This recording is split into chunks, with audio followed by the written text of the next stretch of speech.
తర్వాత దిశ 14-19 మర్డర్స్ 15% తగ్గాయి, రైటింగ్ 51% తగ్గాయి, కిడ్నాపింగ్ అబ్డక్షన్స్ 16% తగ్గాయి. అదే మరి హర్ట్ అయితే 18,048 నుంచి 16,018 తగ్గాయి, 11% తగ్గింది. అసాల్ట్ 20% తగ్గాయి, రాబరీ దొంగతనాలు 25% తగ్గాయి. దీనివల్ల ప్రభుత్వ చర్యల వల్ల ప్రజల్లో ఒక భద్రత వెలిగింది, ప్రతి ఒక్కరు కూడా నమ్మకం వచ్చింది, మేము సేఫ్గా ఉంటామనే పరిస్థితి వచ్చింది. ఆ విధంగా లా అండ్ ఆర్డర్ మెయింటైన్ చేశాం. నెక్స్ట్ ఇక్కడ దిశ చేయగలిగామంటే సాంకేతిక సదుపాయాలు బాగా ఉపయోగించుకున్నాం. ఇప్పుడు డీజీపీ ఆఫీస్ ఉంది, ఒక మోడర్న్ ఆఫీస్, ఆ రోజు తెలుగుదేశం ప్రభుత్వంలో కట్టింది. ఇంకో పక్క సీసీటీవీ కెమెరాలు, కొన్ని వేల కెమెరాలు అన్ని జంక్షన్లో పెట్టాం. 14,770 కెమెరాలు పెట్టి నేరాలు జరగక మునిపే ఒకవేళ నేరం జరిగినా పట్టుకునే వ్యవస్థకు శ్రీకారం చుట్టాం. బాడీ ఓర్న్ కెమెరాస్, పోలీసుల బాధ్యతగా ఉండాలని బాడీ ఓర్న్ కెమెరా పెట్టి బయట పోయినప్పుడు అవతల వాళ్ళతో మాట్లాడినప్పుడు వీళ్ళు మాట్లాడే విషయాలు వాళ్ళు మాట్లాడే విషయాలు రికార్డ్ అయ్యి అవి నేరుగా కంట్రోల్ రూమ్కి వచ్చేటివి. అంటే ఎవ్వరు కూడా పౌరుషంగా మాట్లాడము, థర్డ్ డిగ్రీ ఈ ప్లింతీ లాంగ్వేజ్ మాట్లాడము, అటు ప్రజలు కానీ రౌడీలు కానీ పోలీసులు కానీ సక్రమంగా పనిచేయడానికి పెట్టాం. ఇంకో పక్క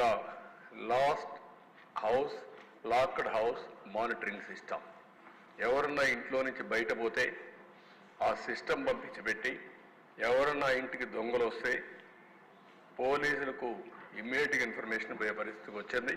వాళ్ళు ఇల్లు వదిలిపెట్టే పోయే లోపలనే పోలీసులు వచ్చి యాక్షన్ తీసుకునే పరిస్థితికి వచ్చాం. Mobile command and control centres పెట్టాం.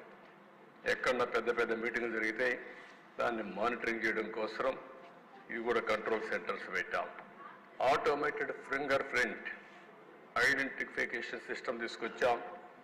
దీనివల్ల కూడా ఇలాంటివన్నీ పెట్టి ఎవరైనా దొంగతనం చేయాలన్నా, ఎవరైనా నేరాలు చేయాలన్నా, ఏ మాత్రం చేయాలన్నా ముందుగానే పట్టుకునే పటిష్టమైన సిస్టమ్ తీసుకొచ్చి ఈ టెక్నాలజీ కూడా పెద్ద ఎత్తున వినియోగించాం. నెక్స్ట్ అధ్యక్ష 19-24 అందరూ ఎక్కువ ఉండే వాళ్ళకి అందరికి కూడా మనం అందరం గుర్తుపెట్టుకోవాల్సింది, అది ఒక చీకటి పాలన.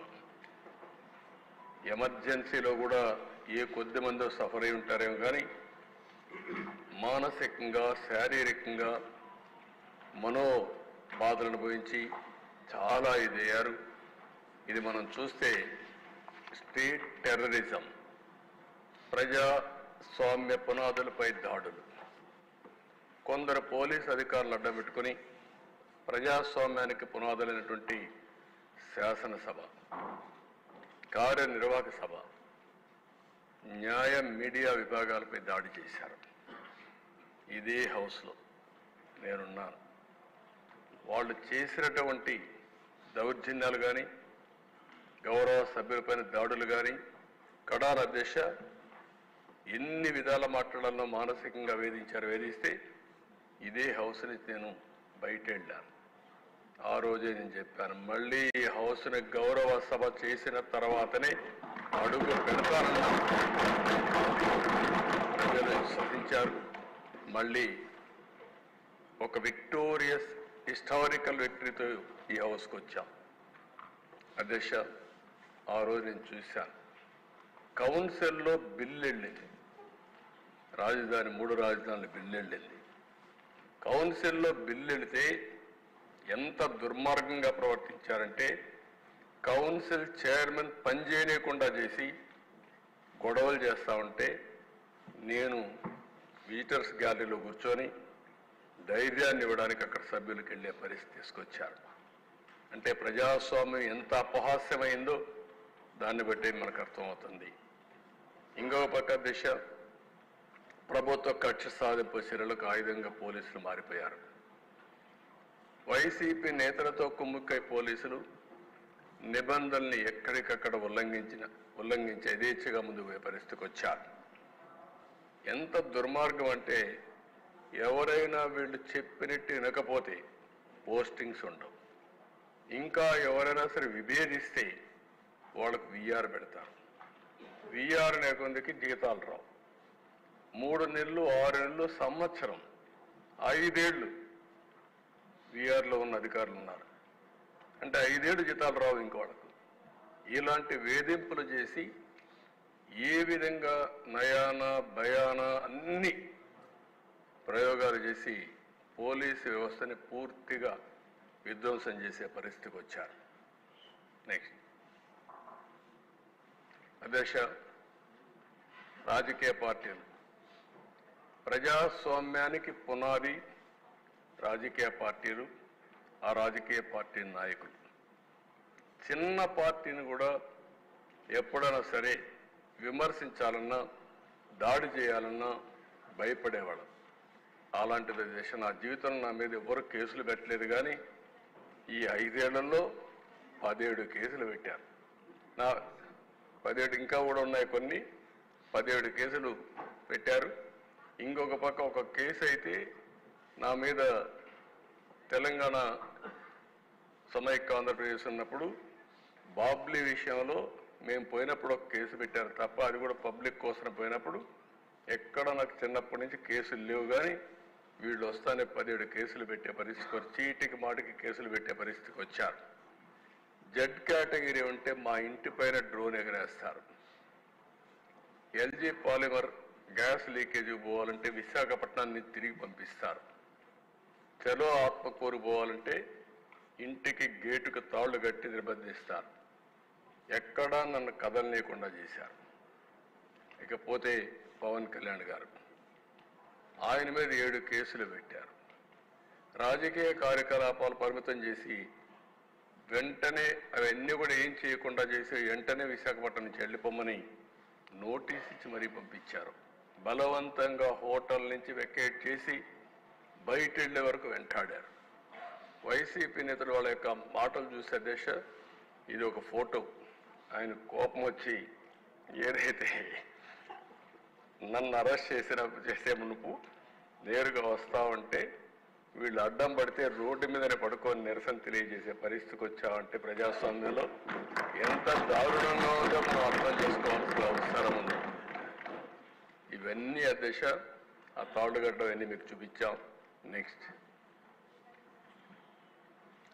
ప్రతిపక్ష రాజకీయ పార్టీలు అణచివేసేదానికి మీరు చూస్తే ఇక్కడి నుంచి బోండా ఉమా గారు ఉన్నారు.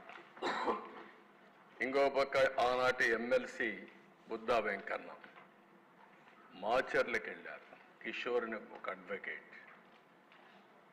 అక్కడ ఎలక్షన్ జరుగుతున్నాయి.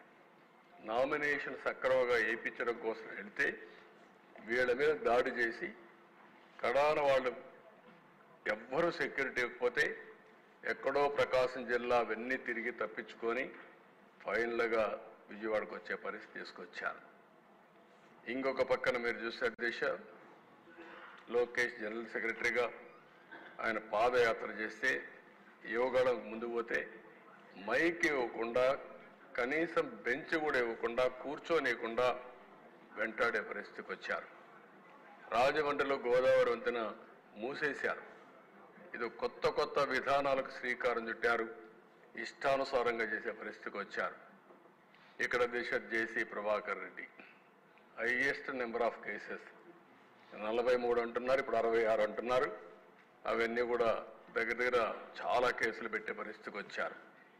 పల్లా శ్రీనివాసరావు ఆస్తిని మీరు చూస్తే నిర్మాణంలో ఉన్న భవనాన్ని జీవీఎంసీ కూల్చేసే పరిస్థితికి వచ్చారు. అవన్నీ అట్రాసిటీ చేశారు కాబట్టి మన ఎలక్షన్లో హైయెస్ట్ మెజారిటీ స్టేట్లో వచ్చిందంటే పల్లా శ్రీనివాస్కి వచ్చే పరిస్థితి వచ్చింది. అంత మునుపు మన పవన్ కళ్యాణ్ గారు కూడా అక్కడ పోటీ చేశారు కాబట్టి అది కూడా ఆయనకు ఉపయోగపడింది. ఇద్దరు మెజారిటీ, బ్రహ్మాండమైన మెజారిటీ వచ్చే పరిస్థితి వచ్చింది. శ్రీమతి ఆదిరెడ్డి భవాని కుటుంబం చిట్ ఫండ్ వ్యాపారం, ఆ వ్యాపారాన్ని దెబ్బతీయడానికి వాళ్ళ మామైనటువంటి అప్పారావుని మన ఎమ్మెల్యే రాజమండ్రి వీళ్ళని అరెస్ట్ చేసే పరిస్థితికి వచ్చారు. జైల్లో పెట్టే పరిస్థితికి వచ్చారు. పత్తిపాటి పుల్లారావు ఎన్నికల్లో అడ్డంకులు సృష్టించడం కోసం ల్యాండ్ పోలింగ్ కింద ఒక ఇది ఉంటుంది దాని మీద చేసి కొడుకును అరెస్ట్ చేసే పరిస్థితికి వచ్చారు. ఇంకొక పక్కన పులివెందల్లో ప్రతిపక్ష నాయకుడి పైన, ఈరోజు ప్రతిపక్ష నాయకుడు కూడా కాదు, ఆనాటి ముఖ్యమంత్రి పైన పోటీ చేసిన అభ్యర్థి రవీంద్రనాథ్ రెడ్డి కేసు పెట్టి జైల్లో పెట్టారు. ధూళిపాల నరేంద్ర సంఘం డైరీలో అవకతవకలు జరగకపోయినా జరిగినాయని కేసులు పెట్టి జైల్లో పెట్టే పరిస్థితికి వచ్చారు. కోన రవికుమార్ ప్రభుత్వ అధికారులపై దాడి చేశారని కేసులు పెట్టారు. చంద్రమోహన్ రెడ్డి ఫోర్జరీ కేసు నమోదు చేసి ఆ కేసు మీద ఆయన దేశంపై అరెస్ట్ చేసే పరిస్థితికి వచ్చారు. అదృష్టవశాత్తు అరెస్ట్ కాకుండా బయట వచ్చాడు. గౌతు శిరీష, పంచమర్తి అనురాధ, శ్రీమతి భవానీ, ఆదిరెడ్డి భవానీ సోషల్ మీడియాలో ఎన్ని అసభ్యకర ఇది పెట్టాలని అన్నీ పెట్టారు. కానీ ఎన్నిసార్లు చెప్పినా యాక్షన్ కూడా తీసుకోలేని పరిస్థితి.